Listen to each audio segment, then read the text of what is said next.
Hi guys, today I'll be doing the chemistry quiz for the AMS. Which of the following are not properties of noble gases? They are monoatomic. This is true, but we don't choose it. They're monoatomic because they don't react with other gases or other elements. They are inert. It means they're stable, which is true and supports the first statement, so we don't choose them. Their melting points and boiling points decrease down the group. This is false, so we do choose it. Their melting points and boiling points, like as we go down the group or we increase the atomic number, the melting point and boiling point, they will both increase. Okay? So this is wrong, so we choose it. They belong to column 18. This is true. They belong to the last group of the periodic table, and they are highly reactive. This is false, as we just said that they are stable, inert, and unreactive.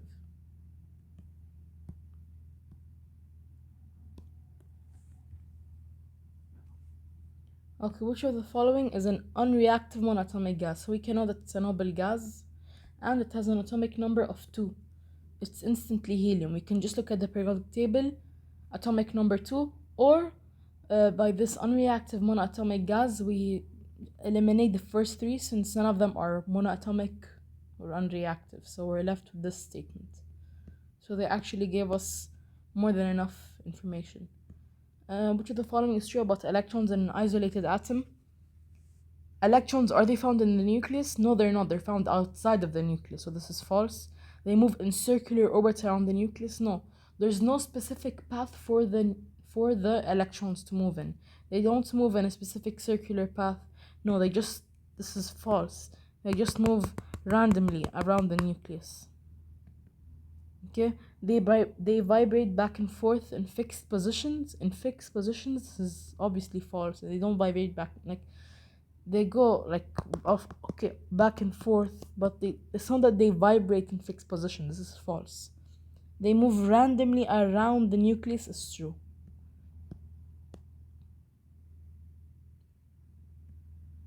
Which of the following is true about ion formation? So, when there's a cation, that means that, like when the ion is positive, that means you lost an electron. Okay? And if it's an anion, or lost an electron or electrons, an anion means you gain or you gained electrons. Okay? The S is for plural. So when you lose an electron, you need to add energy into the system or into the particle so you can have the ability or the capability to remove that electron. So energy needs to be input. And when energy is input, it's endothermic, or energy is absorbed. So energy is when it's a positive ion, that means that you lost an electron. That means you need to absorb energy. Okay? But when it's a negative ion or an anion, you gain an electron, but it's an exothermic reaction. It doesn't need you don't need energy to gain an electron. There's no need for energy input. You actually energy is released in the process. Memorize it this way. Which of the following are the characteristics of nuclei of the same element? And in the nuclei, are electrons in the nuclei? No, so this is instantly wrong. There's no need to check the next condition. Same nuclear charge is true. Nuclear charge is basically like the number of protons or the atomic number. Okay? And it's dependent on what's in the nucleus. So this is true. And of the same element, yes, the atomic number doesn't change. Whether it's different isotopes, the atomic number does not change. Same protons, it's the same thing. This is true. Number of neutrons, no. It's in the nucleus, but we have different isotopes which have different number of neutrons. And so this is false. And if there's different neutrons, that means that there's different nucleons. So this is also false.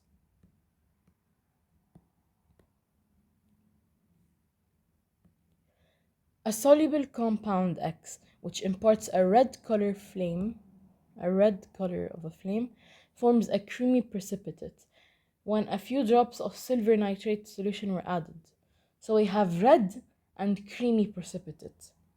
Instantly, when you have a red flame, okay, we know that red flame is, that means it's lithium, because we know that lithium is red and sodium is yellow, and the other one is potassium, is like lilac purple. Okay, so if it's red, that means it's lithium. So you can instantly eliminate all the compounds that do not have lithium. So we're left to these two. Now, another piece of information they said is that it forms a creamy precipitate when you add silver nitrate. So this must be memorized, but I actually have it here.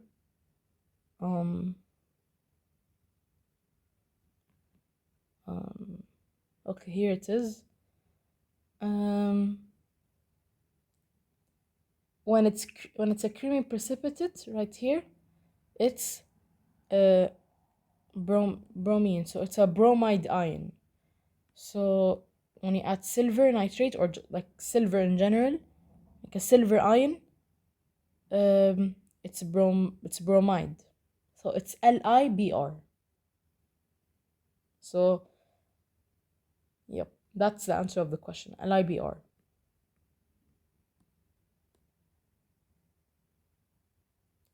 Which of the following determine the chemical properties of an element? Mass number. Mass number does not really affect the chemical properties of an element.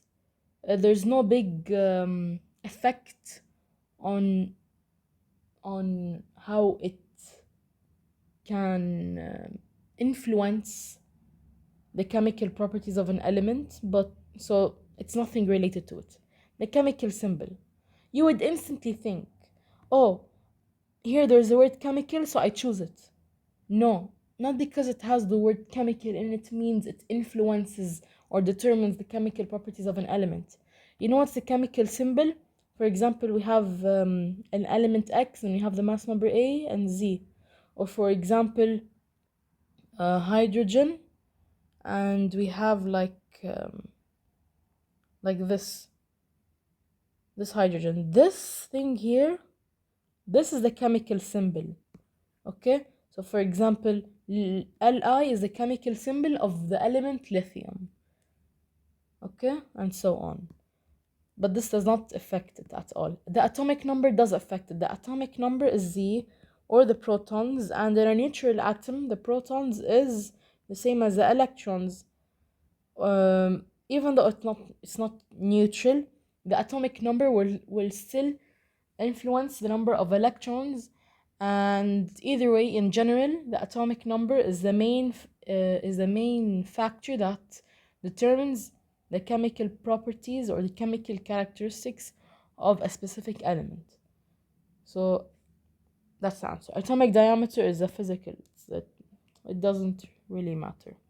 Okay, so if you're having trouble in it, just know that the atomic number, or the number of protons, is what determines the chemical properties of an element.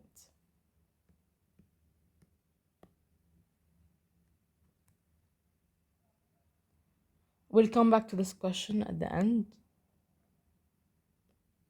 Okay, we must know that lithium produces a red flame, sodium produces a yellow, and potassium produces a purple lilac. This must be memorized.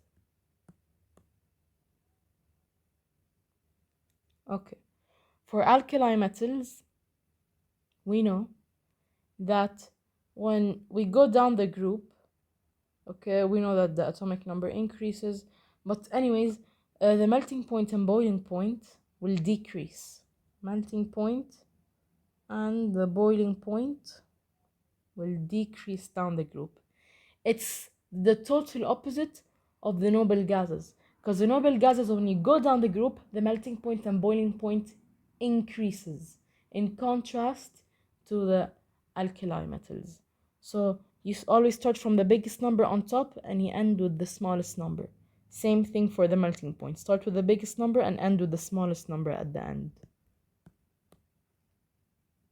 The electrical conductivity of metal is caused by the presence of loose electrons. So, why can metals conduct each other? This is due to this is due to the fact that there are electrons in the metal, and these electrons, okay, oops, these electrons in the metals, okay, like here, they move a lot. So they move freely throughout the atom. So they're very mobile. Okay, they move a lot. And in other words, it's like they're loose because they're very like there's a lot of motion.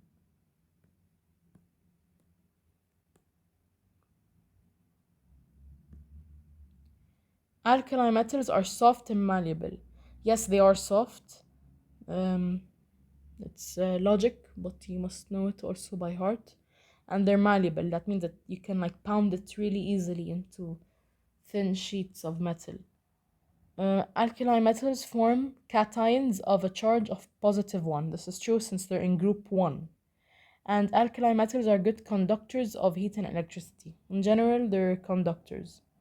Another important factor that they did not mention in here is that they have the lustrous property, which means that they are really shiny. NaCl is a very stable ionic crystal because it is built up of charged particles. Yes, it is built up by charged particles. Like for example, NaCl is Na plus Cl minus.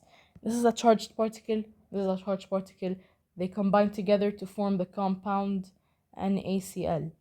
Okay, so it's from charged particles that combine to form an ionic compound that has a noble gas configuration.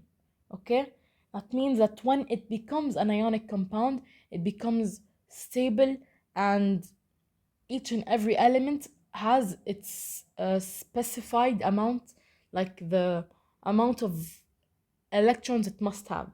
So sodium lost its electrons, and that's how it must be. And chlorine gained one electron to obtain the full valence shell, and now it has the full amount of electrons that it must have. So it has now the whole compound itself has a noble gas configuration. So sodium will lose one electron since it's an alkali metal, and chlorine, it will take that electron and will take it for itself. So it has gained an electron and is now a negative ion, or so-called an anion.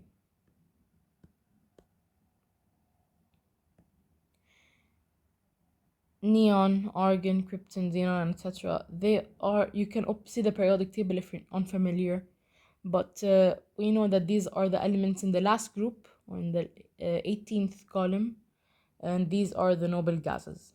They have a stable electron arrangement. That means that they're inert, they're unstable, they're stable, I mean. Okay, they're very stable. Okay, they form under certain conditions extremely active compounds. We know that noble gases do not mix with each other. We know that they do not form compounds with each other, but I guess here they decided to add a new information that under very, very, very uncommonly rare conditions, like very rare conditions, extremely rare conditions, noble gases, I guess they can mix, I guess, based on this information. And when they mix, they don't stay stable, they actually become unstable, they become reactive compounds. Okay, so just know this information, but don't stick to it a lot. Like the most important thing you should know about noble gases, that you should memorize this, that like you should know so much, is that they're stable. Okay, this fact, memorize it the same way you memorized your name. Know that noble gases are stable, they're unreactive, they're inert. Okay, but here I guess I decided to add it's an information that under very rare conditions, when the noble gases they do mix, they form extremely reactive compounds, I guess.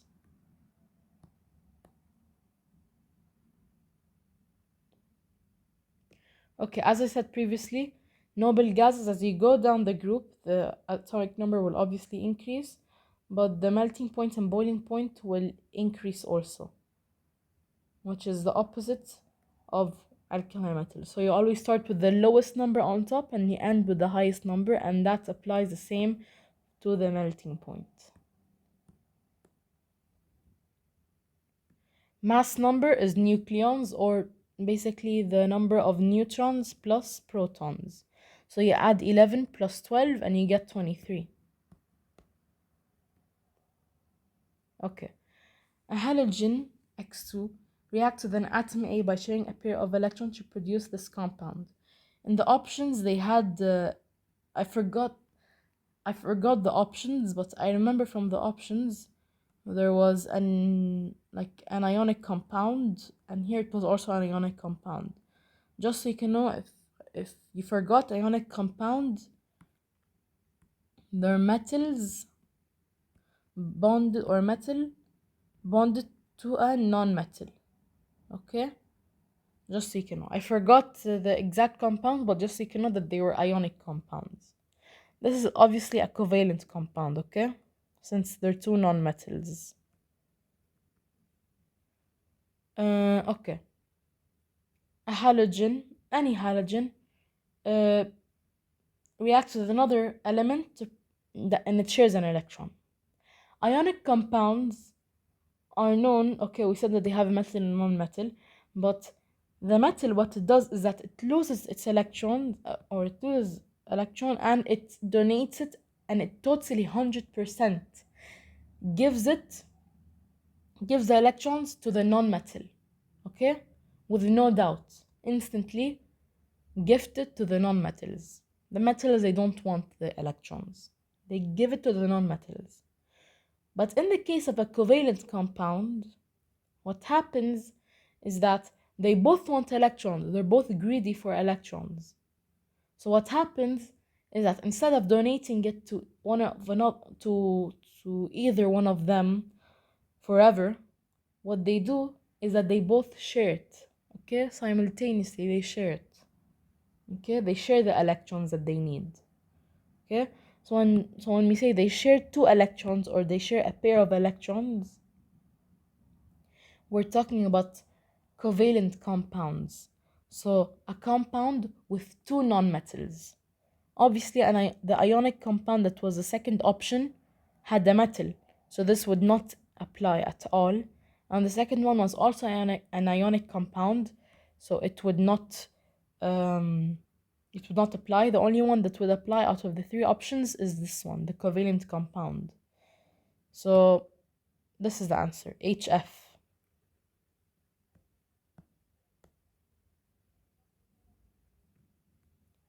Knowing that all of these three elements are isoelectronic. Isoelectronic means they have the same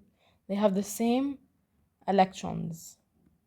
Same electrons, okay? But what did we say before about an atom? What determines the size of an atom? The number of electrons. I remember I explained it before. Look at this atom. Okay, here's the nucleus of the atom, and here's the nucleus of another atom. Same size, okay? This one has 3 electrons. This one has like many electrons, okay? If you were to draw a line which would show the boundaries of the electron, which one would be smaller? Obviously the first one. Look at this one, how big the boundaries are. So basically this means that the number of electrons, or the electrons in general, determine the size of an atom. But here, since they said that they're isoelectronic, we now have to look at the charge. This is positive, which means it has less electrons. This is still in its neutral state, and this is now a negative ion. So it has gained an electron. So since all of them have the same number of electrons, but this one has gained one more, that means it is relatively bigger than these two elements, okay? Because now it has more electron, one more electron than both of them.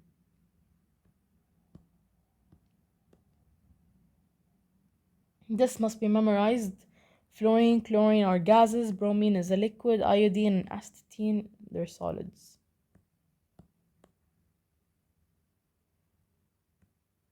Isotopes are atoms of the same element, same exact element. For example, we have hydrogen 1, and then we have hydrogen 2, or deuterium, I don't know how to spell it, and we have hydrogen 3, tritium, I think. So they're from the same element, they have no atomic number, they have the same. What's this mistake I did? They all have the same atomic number, same number of protons. I did a mistake there. It's not 2, the atomic number. It stays 1. Isotopes of the same element have the same atomic number. Don't do the same mistake as me. The only thing that they have different is the mass number. That means that they have different neutrons. Okay, which one of the following is an isotope of hydrogen? How to look if it's an isotope? Don't look at the number of neutrons, because the number of neutrons can change. Just look to the fact that it has 1 proton. If it has 0 protons, don't choose it. If it has more than 1 proton, don't choose it. It must have 1 and only 1 proton. This has 1 proton, so it's true. This one has 2, so it's wrong. This one has 1, so it's true. This one has 0, so it's wrong. Okay. 2 chlorine atoms share 1 pair. Okay. Let's read the question. A chlorine atom has 7 valence electrons, as we can see here. Okay. So, if we were to have another chlorine atom, let me zoom in.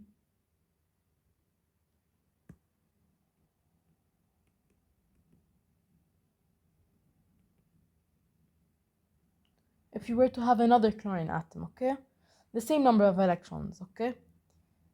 Since they're both greedy for electrons, they both want the electrons for themselves. A simple solution to share them. So they both share these 2 lonely electrons together.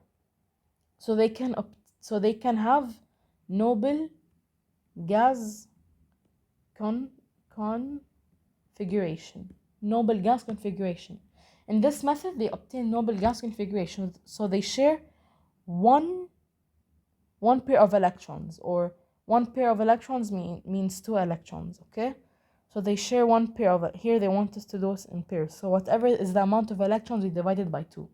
So since it's 2 electrons, so divide by 2 means 1 pair of electrons, and they share it, okay? And 1 pair means single covalent bond. 2 pairs means double covalent bond. 3 pairs means triple covalent bond. And when we say 1 pair, that means it's 2 electrons. So in other words, 2 electrons means single bond. 4 electrons means double bond. 6 electrons means triple bond. Okay, okay, that's it. So 1 pair means single covalent. 2 oxygen atoms. So let me draw the oxygen atoms. The dots are the electrons, obviously. Then this one goes with this one goes with this. So now we have 4 electrons that are being shared together. 4 electrons means 2 pairs. So they share 2 pairs of electrons to have noble gas configuration, and it's a double covalent bond. Now for nitrogen, the dots are the electrons, and these electrons will be shared. We have a total of 6 electrons being shared. Okay, 6 electrons means 3 pairs, and 3 pairs means a triple covalent bond, as you can see with the lines. So this is how it would be. And this is with oxygen, and this is with chlorine. And this is like Cl2, O2, and N2.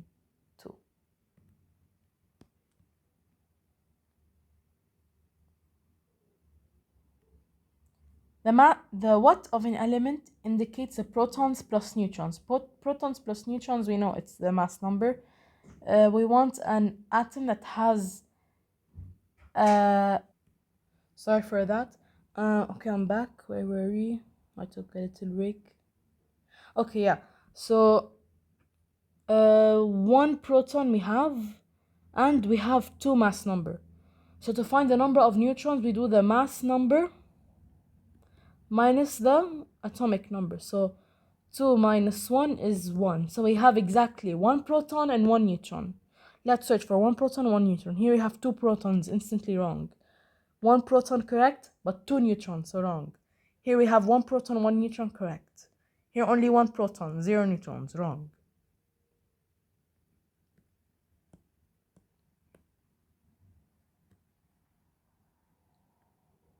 Number of protons is the atomic number, we all know it, and we want one with the atomic number of 2, so 2 protons. Here we have 1 proton, so wrong. Here we have 2 p's, so correct. Here 1, so wrong, and here 1, wrong. Okay, they want atoms. Atoms are neutral, so we need so if we have 5 protons, we need 5 electrons. So the number of protons and electrons must balance each other. Here we have 1 proton, 1 electron, so it's an atom. Here we have 1 proton, 1 electron, so it's an atom. Here we have 1 proton but 0 electrons, so this is wrong, it's not an atom. 1 proton, 2 electrons, there's more electrons, so this is wrong. Here we have 2 protons and 2 electrons, so this is correct. So it's A, B, and E. Positive ion is one that has more protons than electrons. For example, C, it has more protons than electrons. There's 1 proton, 0 electrons, so this is correct. And the negative ion means more electrons than protons, like D. Okay, so here we just have to fill in the blanks for the subatomic particles. Neutrons is, so for neutrons, it's just the number that's at the top minus the number that's at the bottom. 35 minus 17 is 18. Protons, you just copy paste the number that's at the bottom. So 17 here, 13 here, 11 here, 16 here.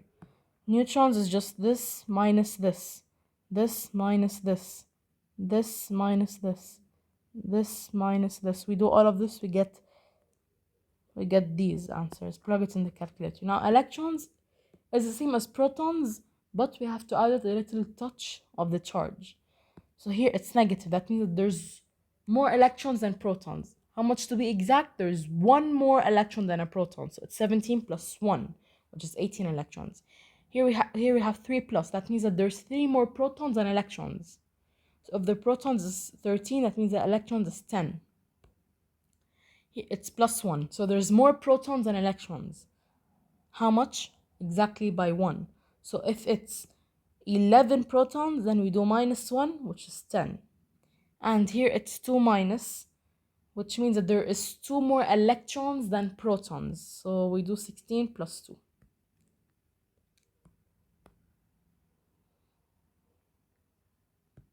Letter A is the mass number and Z is atomic. This must be memorized by now.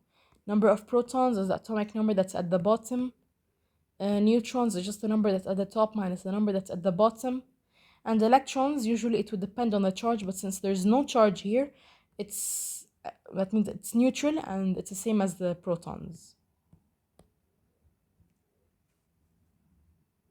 Average molar mass. The rule for this is the summation or the sum of the mass numbers multiplied by the percentages of that isotope.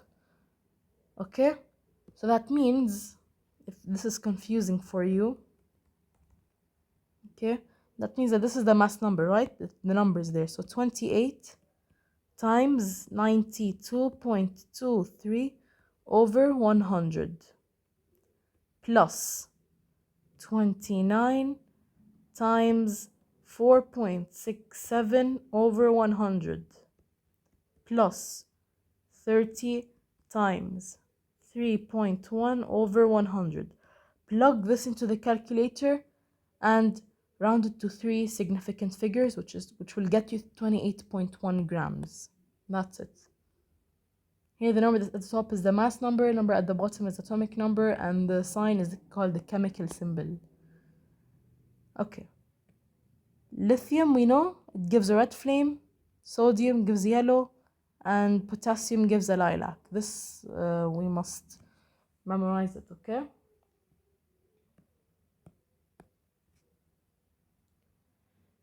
Okay, so a salt S is dissolved in water. When a silver wire is dipped in the solution of S and placed in a blue flame, the color of the flame turns to bright yellow. When a few drops of silver nitrate solution are added to 2 milliliters of the solution S, a white precipitate forms, and then it turns into purple, then black. So the first part, we know that it forms a yellow flame, and then there's a white precipitate that forms, which turns into purple, then black. Which out of the 3 alkali metals that we know that produces a specific colored flame has a yellow? It's sodium, because we know that lithium is red, potassium is lilac purple, so sodium will give you yellow. Okay, so we know the first part, Na. And then we need the one that has the halogen that turns to white, to purple, to black. So here's the white one, and it turns to purple, then black. It's Cl. So it's the famous salt NaCl. And now they want the equation of the precipitate. The formation of the precipitate, it's AgCl, right? That's the precipitate. Let me just show you. This is the precipitate, AgCl. So it's just an easy rule. It's just like an easy equation. Ag plus Cl minus will give you AgCl. That's it. That's how a precipitate is formed. Okay. A white solid M was dissolved in an aqueous solution Z. To a few milliliters of Z, a little chlorine water was added. The solution turned brownish. When you added chlorine, it turned brownish. Okay? When 2 milliliters of CCl4 were added, the CCl4, it turned purple violet. Okay? And when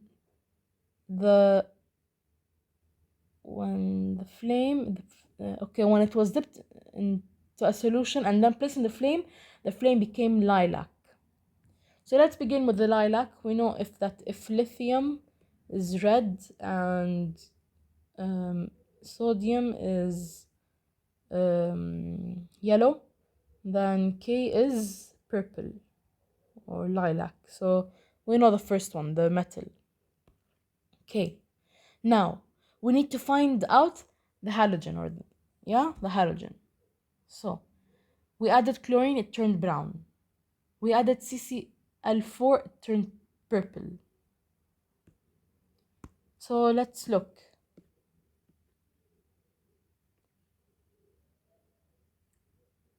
So, okay, here. Whenever we add chlorine to an ionic compound, okay, the chlorine will kick out the halogen, and the chlorine will take its place with the metal, and then we will have the other halogen separated, and it will be brown. Okay, so I got the first part. Then they said that they added CCl4 and it turned purple. When we have bromine, the bromine, it stays brown. So it was originally brown when he added the chlorine. Okay, the Br was brown. If you add CCl4, it still stays brown. But the iodine, when you added the chlorine, it became brown, right? But when you add the CCl4, okay, when you add that, it will turn purple. Okay, So now we know that the other metal is iodine. Okay?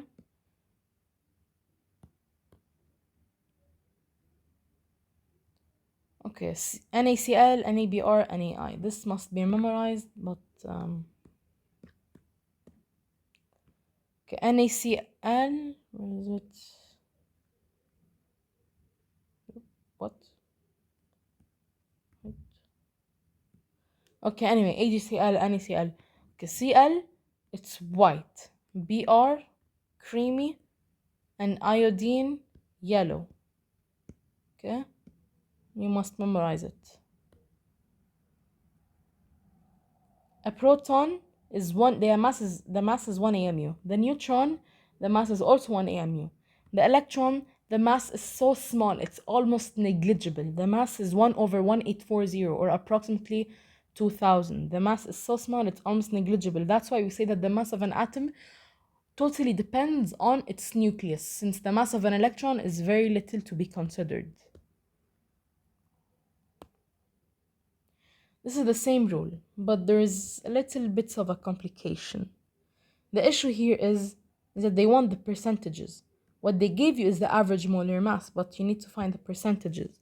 So usually you do the sum, here let me put it on top, the sum of the mass number times the percentages.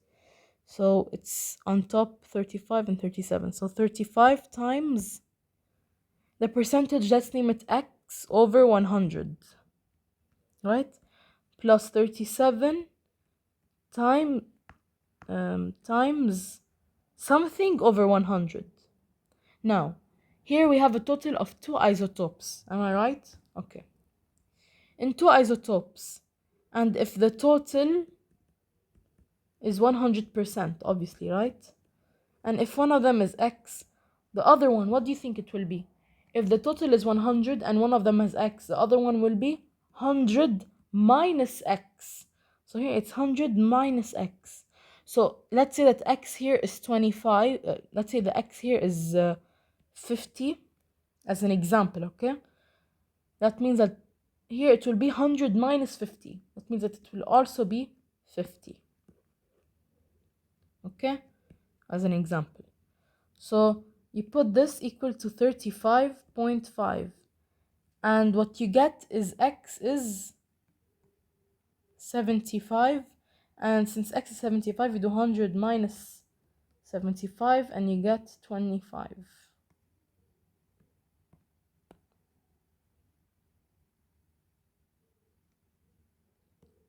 Okay. Potassium with chlorine. Okay, potassium plus chlorine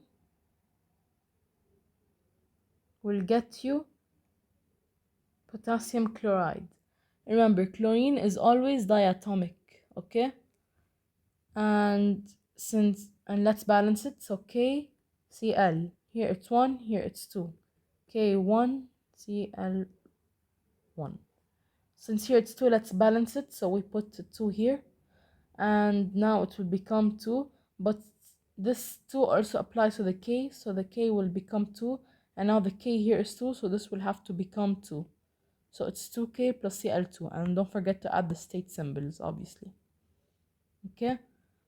And now potassium with oxygen. So K plus O will give you KO. Remember that remember that oxygen is diatomic, and you must know that. And another thing we forgot is the crisscross thing. KL was plus and the Cl was minus, so either way it would say the same. But oxygen is 2 minus and K is plus. So if you do this thing, you will get that K will become 2 here. So you will get K2O. Okay? Now let's balance it. K is 1, O is 2, K is 2, and O is 1. Put 2 here. So now you get 2, but since 2 also applies to the K, Now you have 2 times 2, which is 4. So you will have to multiply this by 4. So now you have 4K. And don't forget to add the state symbols. And now you want potassium with water. So K plus H2O. Right. K plus H2O will give you, always know that when you have an alkali with water, you will get the alkali metal. Okay, you will get the alkali metal plus its oxide with hydrogen. Okay, this format you must memorize it. So you take the alkali metal plus hydroxide plus hydrogen, and hydrogen is diatomic. Now let's balance everything. K1, H is 2, O is 1, K is 1, O is 1, H is 1 plus 2. So here H is 2, here it's 3. So let's multiply this by 1 over 2. So now we have everything. So 1 over 2, but they want whole numbers, so we multiply everything by 2. So 1 over 2 times 2 cancels out. Okay, and now here we multiply by 2 everywhere. Okay, so we're left with this, and now add the state symbols. So that's easy, the balancing part. But just to repeat again, alkali plus water will give you the alkali hydroxide plus hydrogen gas.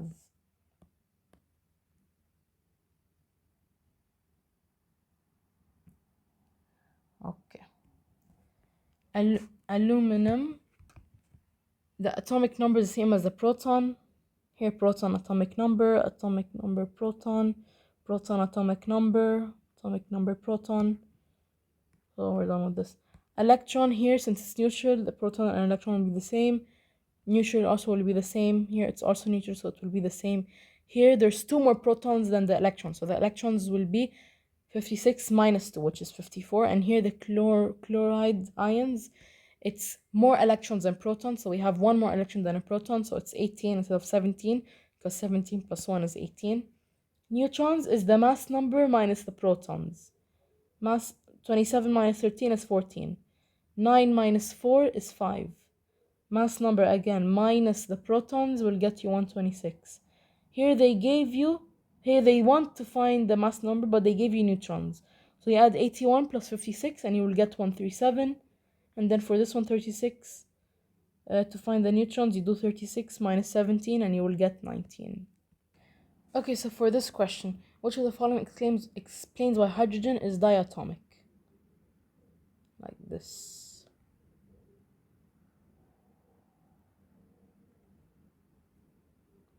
So when hydrogen share electrons, hydrogen does share electrons, it feels like 2, 8, or 1. So it's one of these 3. So when hydrogen takes the atom from here, for the electron I mean from here, this hydrogen would have 2 electrons. Okay? So when it takes an electron from here, you would feel like it has 2 electrons. And this one also the same, you would feel like it has 2 electrons. So they do have 2 electrons at a time. Now, okay, so this statement is correct, and these 2 are wrong. And it doesn't feel like chlorine, since chlorine, like chlorine, whatever you want to pronounce it, it's not like hydrogen, okay? It's more of like helium, like an exception in which chlorine you need to have 8 valence electrons, but helium and hydrogen you only need to have 2 valence electrons to achieve noble gas configuration. Like some of them are exceptions. Now for the next one, H2O. So here we have H, and then you have another H, and then you have O here, like this. So note that the electrons I'm drawing are the electrons of the valence shell. So hydrogen, now I drew 6 valence electrons, but it doesn't really have 6 electrons, it has 8 electrons, okay? Like for example, here's the nucleus, and then, here is it's oxygen, the nucleus. At the first shell has 2 electrons. The second one, like in the noble gas configuration, has 8, but in this case it has 6 electrons. So okay, so it needs to gain 2. So it takes 2 from hydrogen, so it would share them. So it takes these 2, and now it has 8 valence electrons. But now let's go back to hydrogen. Hydrogen takes this from here, so this hydrogen, at one point it can feel like it has 2 valence electrons. The same thing as this hydrogen. At one point it feels like it has 2 valence electrons. So this is true. Each O feels like it has 10 electrons. But you say, how does it have 10 electrons if it has only 8 valence electrons? Here they're also considering the electrons that are in the inner shell.